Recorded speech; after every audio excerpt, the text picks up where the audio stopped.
మృత్యుంజయాయ రుద్రాయ నీలకంఠాయ శంభవే అమృతేశాయ సర్వాయ మహాదేవాయ తే నమః. సర్వమంగళమాంగళ్యే శివే సర్వార్థసాధికే శరణ్యే త్ర్యంబకే దేవి నారాయణి నమోస్తుతే. నేటి కాలమాన విశేషాలను గమనిద్దాం. స్వస్తిశ్రీ చాంద్రమాన కరణామ సంవత్సరం ఉత్తరాయణం, కొన్ని పంచాంగాల్లో దక్షిణాయనం, హేమంత ఋతువు, పుష్యమాసం, శుక్లపక్షం, సోమవారం.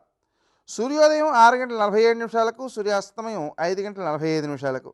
తిథి విదియ రాత్రి 8:06.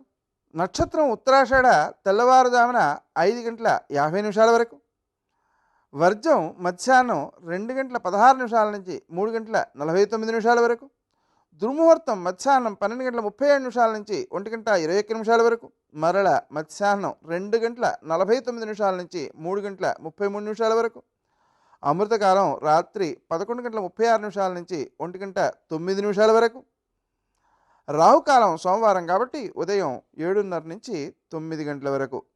నేటి విశేషం, ధనుర్మాసంలో 11వ రోజు 11వ పాసురం ద్వారా ఆ వర్ణన చేస్తూ ఉన్నారు.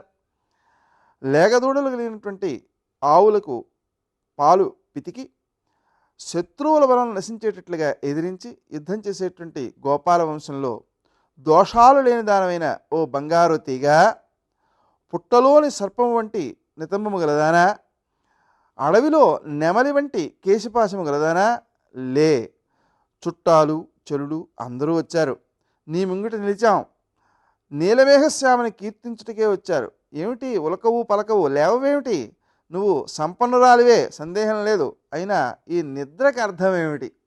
నువ్వు సంపన్నురాలవైనా సరే ఆ భగవంతుని యొక్క అనుగ్రహం పొందడానికి తెల్లవారుజామున లేచి తీరాలి, ఆయన్ని ప్రార్థించాలి, పూజించాలి, ఆయన అనుగ్రహాన్ని సాధించాలి అని ఆమె లేపడంలో కార్యక్రమంగా చేస్తూ ఉన్నారన్నమాట.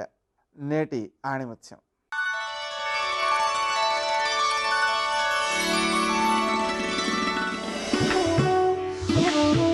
మన అజ్ఞానాన్ని తెలుసుకోవడమే నిజమైన విజ్ఞానం.